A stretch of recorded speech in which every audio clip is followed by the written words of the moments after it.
10 en punto, el gobierno de la mañana recibe en esta cabina histórica la presencia de dos especialistas, de dos personas que van a establecer una posición, una postura basada en un tema bastante complejo. Hemos hablado aquí en el pasado reciente, de la ley de extinción de dominio, lo que toca, lo que afecta, las posibilidades de que se desarrolle esa figura jurídica en la República Dominicana. Marcos Maggi, quien es un abogado y consultor con más de 20 años de experiencia en el manejo del tema del crimen organizado y formas complejas del crimen, nos acompaña de parte del Departamento de Estado de las Políticas Externas de los Estados Unidos referencia al tema del crimen. Por favor, sí. Hay que buscar a alguien que hable inglés, ¿verdad? No, este hombre habla un español. Habla inglés, porque hay pocos que hablan incluso español, pero busquen a alguien que hable inglés.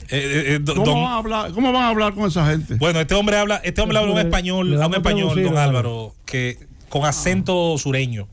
O sea que se le entiende claro. Y es croata. Y es croata, oiga esto, don Álvaro, de Croacia, de esa zona. Cuidado si al irse deja algo ahí. Decía Winston Churchill. Algo tapado ahí. Decía Churchill que los Balcanes generaban tanta historia que no la podían digerir a tiempo. Y nos acompaña Rosa Rodríguez, quien es miembro de la Oficina de Procuración de la Justicia, también obviamente para hablar de este tema que, insisto, tiene tantas aristas y que para la República Dominicana como para América Latina es un reto. Señor Marcos, señora Rosa, bienvenidos a este Gobierno de la Mañana, Z101, principal medio de comunicación de la República Dominicana. Buenos días. Muy buenos días, muchísimas gracias por esta importante invitación. Qué bien. Rosa, bienvenida. Gracias, muy buenos días. Bueno, vamos a empezar, muchachos, porque es un tema que yo creo que no deja a nadie indiferente y donde muy pocas veces las posturas son similares. Adelante. ¿Cuál es su opinión? Vamos a partir sobre la base de cuál es la visión institucional que tienen ustedes sobre la ley de extinción de dominio. ¿Es necesaria? ¿Por qué? ¿Qué resuelve? Y si no hay otras figuras legales que bien pueden hacer lo mismo o generar los mismos beneficios que se proyectan. Totalmente de acuerdo, absolutamente de acuerdo. Creo que es una iniciativa muy buena la que está llevando a cabo República Dominicana. Espero que tengan éxito, espero que se apruebe prontamente. Es una institución que existe en muchos países del mundo, yo les diría más de 40, 50 países del mundo, con todos los colores políticos, niveles de desarrollo económico, porque es transversal a una necesidad que tenemos de mejorar y hacer más eficiente el combate al crimen organizado y la corrupción. Y en ese sentido, la extinción del dominio no reemplaza nada de lo que existe, no borra nada de lo que existe. Se entiende que muchos de los esfuerzos que han hecho los países, incluyendo Dominicana, son esfuerzos loables, que han mostrado resultados interesantes.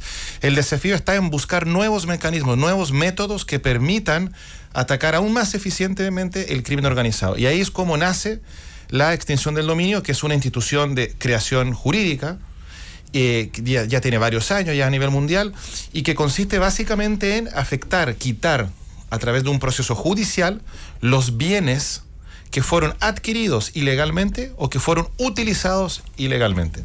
Y en ese sentido, la gran diferencia con lo que conocemos es que el proceso de extinción del dominio, al ser esta figura nueva, no se dirige en contra de las personas, sino en contra de los bienes. Es decir, el que yo le extinga el dominio a una persona en particular, a usted, por ejemplo, no significa que usted sea culpable de algún delito en absoluto, simplemente de que ese bien en particular hemos constatado y se ha acreditado que fue adquirido ilegalmente, o con infracción a la ley penal, o que fue utilizado con un fin ilícito. Eso, a grandes rasgos, por supuesto que tiene muchas características que las podemos abordar. El proyecto de ley... Y ahora, ¿qué instrumento legal se necesita para que sea aprobado en Estados Unidos y, claro, tomaría curso en el mundo entero, ¿verdad? Bueno, esta normativa existe hoy en día. Les voy a nombrar algunos países solamente a nivel regional: Estados Unidos, Canadá, México, Guatemala, Honduras, Colombia, Salvador, Colombia, Argentina, prácticamente todo el Caribe angloparlante, Reino Unido, Irlanda, España, Italia, Serbia, Suiza, Sudáfrica, Australia, Nueva Zelanda, Fiji, Singapur, Manila, por darle Filipinas, por darle algunos ejemplos, de manera tal que ya está en vigor en muchos países, funciona, obviamente con diversos niveles de desarrollo y distintos niveles de eficiencia, y lo que se está promoviendo actualmente en Dominicana es que esto se apruebe. Está en este minuto en discusión en el Congreso a través de la Comisión Bicameral que está sesionando para la aprobación de esa normativa. ¿Por qué se involucra directamente Estados Unidos en que en otros países se apruebe este tipo de ley? no solo Estados Unidos, son muchas de las comunidades internacionales las que están interesadas en promover este tipo de normativa. De hecho, la ley modelo, una de las leyes que ha seguido República Dominicana como una inspiración, no única, pero por cierto, pero una de ellas, es la ley modelo de Naciones Unidas, que fue creada incluso con la finalidad de ser utilizada por los países latinoamericanos. De manera que Naciones Unidas, Canadá, Estados Unidos, la Unión Europea, todos los países que están apoyando a otras naciones en materia de combate al crimen organizado, en ese apoyo lo que buscan es dotarlas de las mayores herramientas posibles para mejorar ese combate. Y esta es una de las herramientas, es una herramienta jurídica de muy buen resultado, y en ese sentido, todo lo que pueda ayudar a combatir eficientemente el crimen organizado y la corrupción, bienvenido sea. Con relación al proyecto ¿Cuándo nació esta disposición? En República Dominicana todavía no nace, está en discusión en el Congreso, y si todo sale bien, esperamos este año pueda uno ya contar con esta legislación. Escúcheme que le interrumpa. Me refiero, la idea es de Estados Unidos y ha tenido una repercusión mundial, pero ¿cuándo nació esta idea y esta acción? La extinción del dominio como institución tiene distintos nombres, distintas formas de implementarse. Entonces va a depender mucho de si estamos mirando el sistema anglosajón, donde se ha dado muy fuertemente en Estados Unidos, Canadá, Reino Unido, Irlanda, por ejemplo, o si estamos mirando más en América Latina. En América Latina, yo le diría que poco más de 15 años es donde uno puede ver los primeros desarrollos y primeros avances, con un fuerte impulso en los últimos 10 años. Esperemos que eso cristalice ahora con el Caribe hispanoparlante, donde había una deuda. No olvidemos que la Constitución Dominicana fue muy sabia. Es de las pocas constituciones del mundo que considera y consagra la extinción del dominio en su texto. Y eso es desde el año 2010 que ustedes están al debe, y creo que esa deuda esperemos que se pague este año. Bien, ustedes como representantes de agencias de otra nación, en este caso de los Estados Unidos de América, que están promoviendo lo que es la aprobación de este proyecto de ley de extinción de dominio, ¿no creen ustedes que, de acuerdo a lo que establece nuestra Constitución, esto podría considerarse como una injerencia, una intromisión en los asuntos internos de la República Dominicana? En absoluto, para nada. Primero porque a título personal yo no soy funcionario, ni ciudadano, ni representante del gobierno norteamericano. Trabajo como consultor de una organización de la sociedad civil que se llama el National Center for State Courts, que es una entidad que apoya legislativamente, entre otras materias, distintas naciones en distintos programas. Y lo que hace el gobierno de Estados Unidos es un facilitador, un apoyo para poder promover ese tipo de asistencia. ¿Ha sido a solicitud del país o es una iniciativa propia de los Estados Unidos de salir a brindar ese apoyo y esa promoción, o es del país, es la República Dominicana que lo ha solicitado? Como todos los programas de cooperación, son iniciativas conjuntas donde hay un intercambio de intereses, de ideas, de poder fortalecer los sistemas, en este caso de justicia, y en este caso también en lo concreto de República Dominicana, en distintos ámbitos, y este es uno de esos ámbitos. Es decir, se trata de una agenda programática conjunta de apoyo mutuo en distintos temas. Ese es uno de esos temas. Señor Marco Maggi, yo tengo dos preguntas.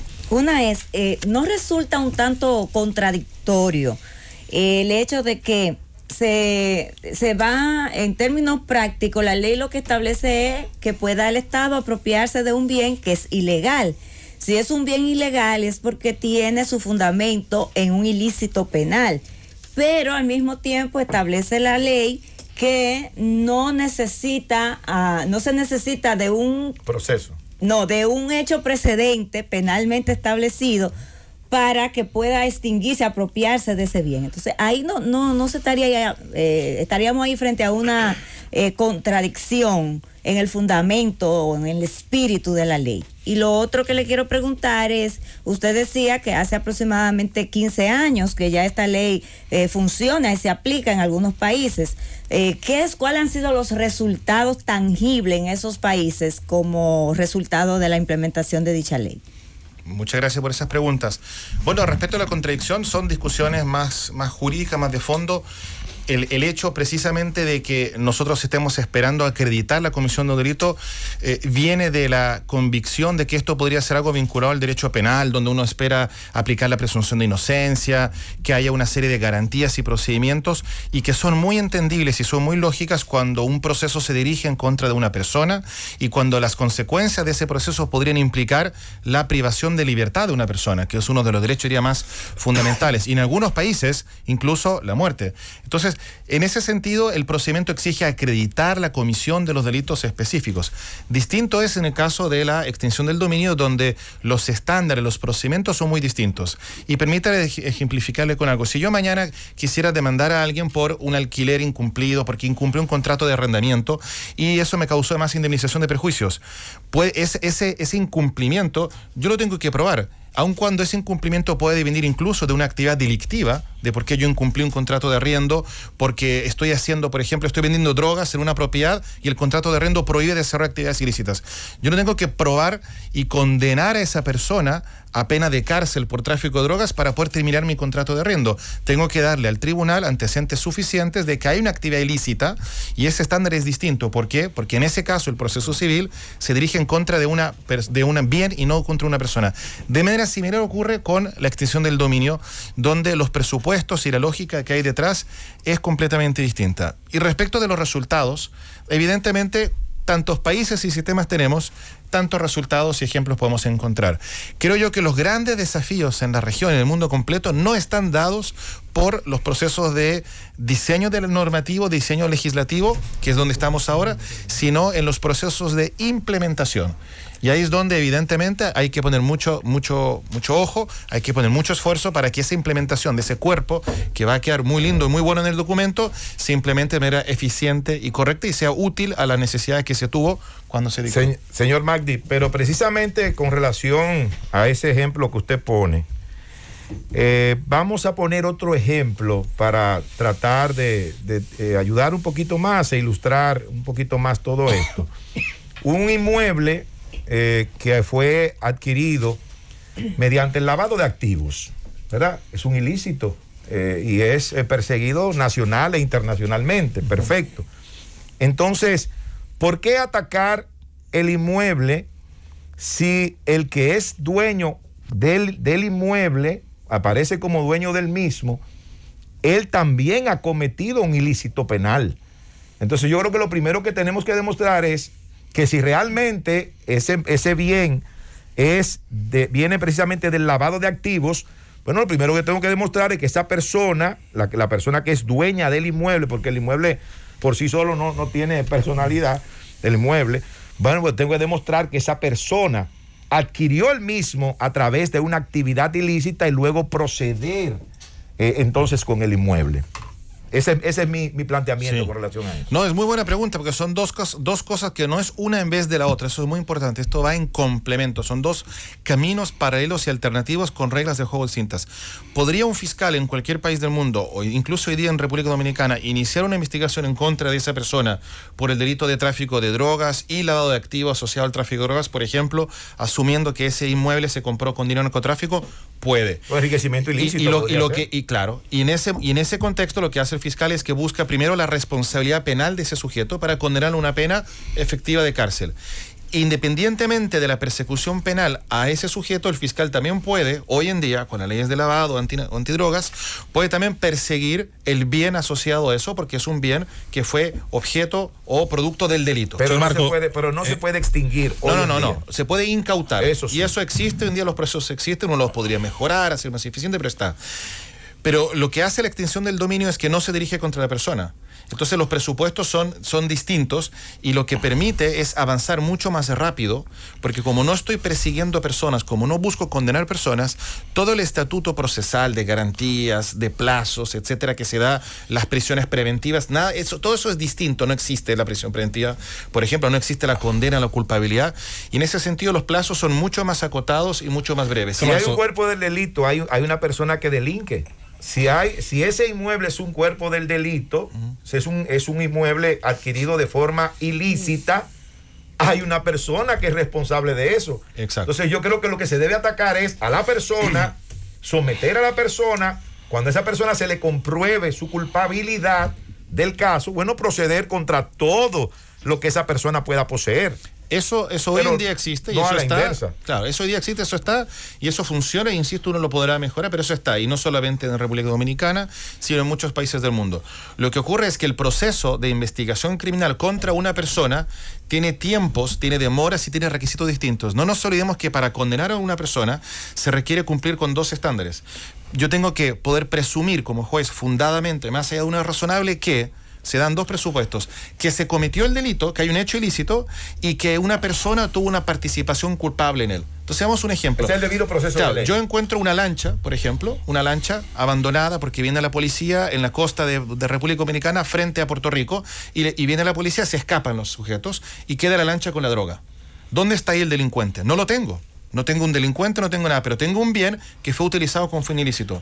Entonces, ese proceso penal, hasta que yo averigüe quiénes son los que manejaron la lancha, y que pueden pasar años hasta que logre dar con el paradero de alguien, mientras tanto ese bien se pierde, se abandona, etcétera. Se incauta, pero queda ahí. Entonces, lo que quiere la ley de extinción del dominio, el sistema de extinción del dominio, es que en esos casos, entre otros, yo pueda tomar esos bienes, y si fueron asociados a una actividad ilícita, no le estoy imputando imputabilidad a nadie o culpabilidad, los puede entonces extinguir. Y déjeme darle un ejemplo más que les va a hacer mucho más sentido.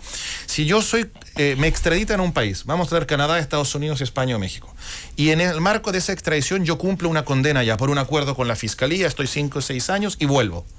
¿Qué ocurre hoy en día? Vuelven con la todas sus persona propiedades. sigue usando sus propiedades.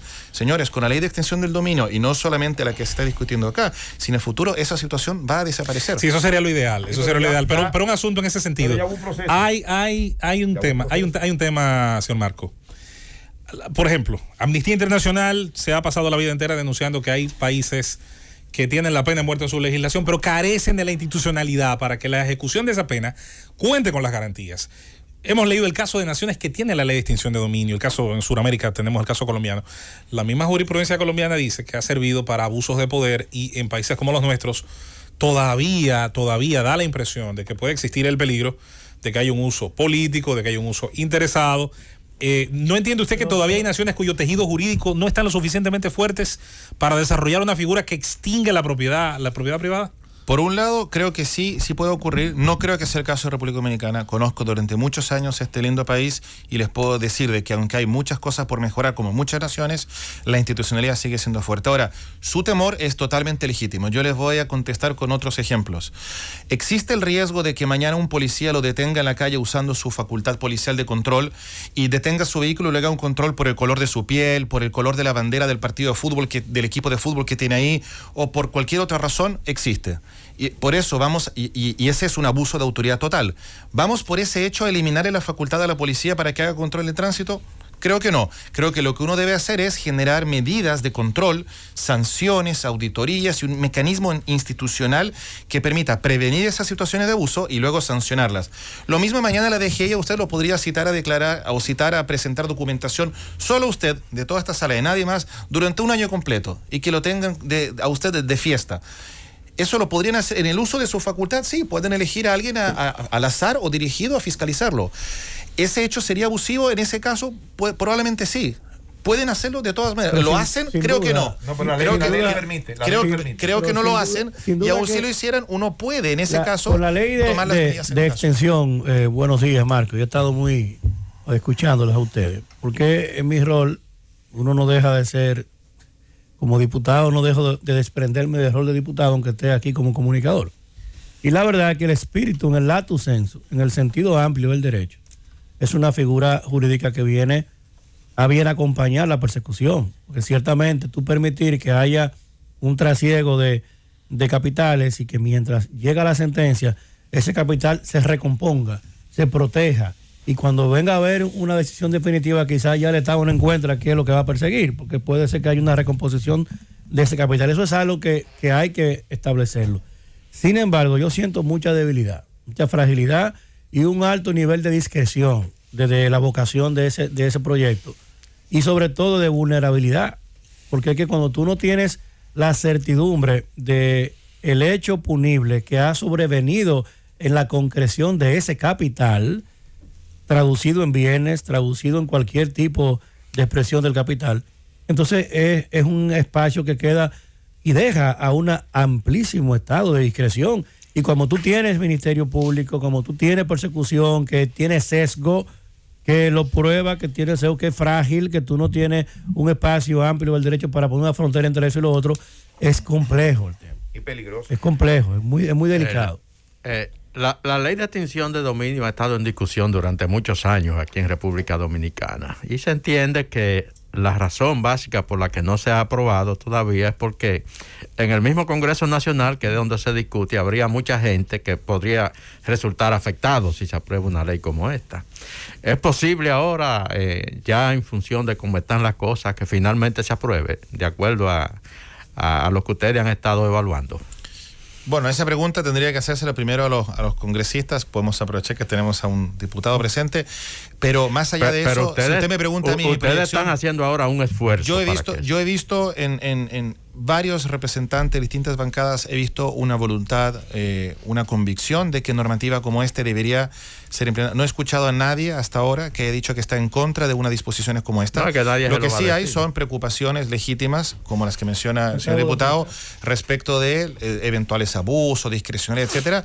Y eso para eso entonces que viene esta asesoría técnica, donde uno, de la mano del proyecto de ley, de la mano de modificaciones y ajustes al mismo, puede empezar a explicar o generar nuevas garantías, nuevos controles y mecanismos que den más tranquilidad y más uso. Hoy en día, la Fiscalía podría iniciar investigación contra una persona por un determinado hecho, pero por eso no estamos eliminando la Fiscalía. Lo que tenemos es sistemas de controles y sistemas de sanciones si eso se llegase a verificar. Lo mismo pasa con la ley de extinción del dominio. Hay mecanismos, por ejemplo, como de proporcionalidad, que están considerados que no son muy comunes en otros países.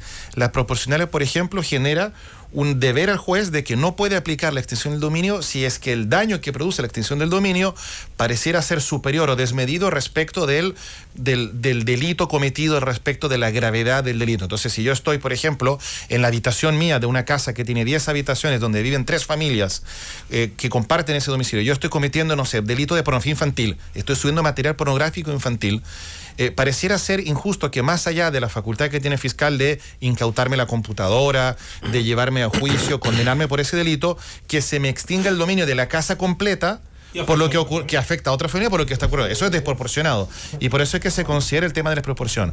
El otro instituto que es muy importante que se considera es el de la buena fe. El fiscal se presume la buena fe de las personas que adquieren un bien o que usan un bien que se está utilizando de manera correcta. De manera tal que en la versión que está discutiéndose en el Congreso es la Fiscalía la que tiene que probar esa ausencia de buena fe. ¿Y cuándo ocurre eso? Cuando la persona sabía o no podía menos que saber de que el bien estaba siendo utilizado con un fin ilícito. Entonces, si yo soy una empresa, por ejemplo, de arriendo de vehículos, Rentacar, y arrendo un vehículo, y resulta ser que el turista que lo adquirió, el dominicano, va y comete delitos con ese vehículo, bueno, el dueño de ese vehículo, Rentacar, está de buena fe. No tenía cómo saber, ni sabía que ese vehículo iba a ser utilizado con esa finalidad.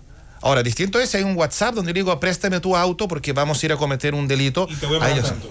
Claro, ahí es distinto. Entonces, los terceros de buena fe, aunque sus bienes hayan sido utilizados ilícitamente, se protegen. Si usted alquila una casa... En todo es así. Claro, eso es así. Hay un temor muy natural en países como los nuestros, señor Marco, debilidades institucionales. A darle más poder a quienes ya lo han usado mal. Sé que no es una excusa, hay que seguir avanzando, pero insisto en que es un temor basado en hechos, sustentado en malas experiencias.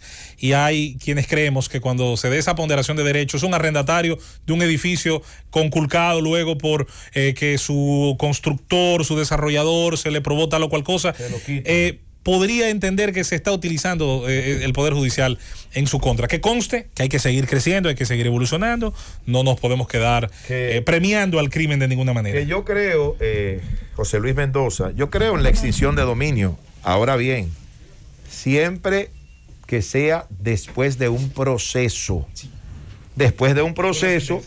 donde a una persona que se dice ser la dueña, la propietaria, la titular de ese inmueble que supuestamente ha sido adquirido de forma ilícita, bueno, después que esa persona pase por lo que se llama el debido proceso de ley contemplado en la Constitución de la República, y ya las autoridades judiciales del país puedan atacar todas las propiedades que tiene esa persona, se las puedan primero incautar y luego extinguir el derecho de propiedad que él tiene sobre las mismas. Ahora, empezar de atrás hacia adelante, yo con esa parte no estoy de acuerdo. Y qué bueno que uno lo menciona, porque pareciera ser, y ahí yo puedo hacer un mea culpa, así como dicen que los árboles no te dejan ver el bosque, uno está tan involucrado y apasionado con estos temas que asume ciertas cosas que a lo mejor partí del error de que ustedes a lo mejor le podían conocer.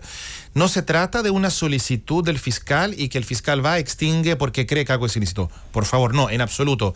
Aquí efectivamente hay un proceso, hay un debido proceso con reglas propias que están reguladas en el proyecto de ley, y ese debido proceso consiste en que primero la Fiscalía tiene que presentar una solicitud, y esa solicitud incluso está regulado cómo es que debe hacerse. No es que el fiscal llega y dice, quiero extinguir. Tiene que cumplir ciertos requisitos, demostrar la vinculación al hecho ilícito, cuál es el bien, el uso ilícito, etcétera. Luego el fiscal de que lo plantea se le notifica al tercero afectado, que podría ser el titular de derechos, el que vive ahí, el alquiler, etcétera. No olvidemos que esto está vinculado más al crimen organizado. Probablemente sean fincas, industrias, lanchas, aviones, pero podrían ser también intermediarios o testaferros. Entonces se le notifica. Una vez que se le notifica, tiene derecho esa persona a defenderse y presentar sus descargos, adjuntar documentación que acredite eventualmente que el bien fue ocupado lícitamente o que no tenía cómo saber. Y finalmente esta discusión que se produce entre dos partes es resuelta por un tribunal independiente, parte del Poder Judicial. Y si no nos gusta la decisión de ese tribunal, podemos apelar de esa decisión, ir a la Corte de Apelaciones asegurando el debido proceso, que es la doble instancia. De manera tal que hay un proceso, con reglas propias, por cierto, porque es una institución distinta, pero hay un proceso judicial donde el que toma la decisión final es el Poder Judicial como un órgano del Estado, independiente, autónomo, distinto de los terceros que están involucrados, que en este caso sería el fiscal, por un lado, y el tercero afectado, que además se considera el derecho a la debida defensa, donde si es que la persona no tuviera abogado particular o no quisiera tomarlo, la defensa penal pública también, o la defensoría que apoya a las personas sin recursos, también lo puede apoyar y lo puede defender. De manera que eso, sumado a la proporcionalidad que yo le mencioné, a la buena fe, entre otras medidas, sanciones para el ejercicio abusivo que puede ejercer el fiscal, sanciones a las personas que presentan denuncias basadas en antecedentes falsos con tal de perjudicar a otros, son instituciones que consideran un balance, un equilibrio que puede ser mejorado, pero por supuesto, para eso está el Congreso, para analizar esto en detalle y poder fortalecerlo aún más. Pero creo que la base de la cual parten es bastante sólida. Don Marco, don Marco, de acuerdo a todo lo que usted nos ha explicado, yo veo que real y efectivamente el delito debe de existir, el delito penal, de acuerdo a lo que usted nos está explicando.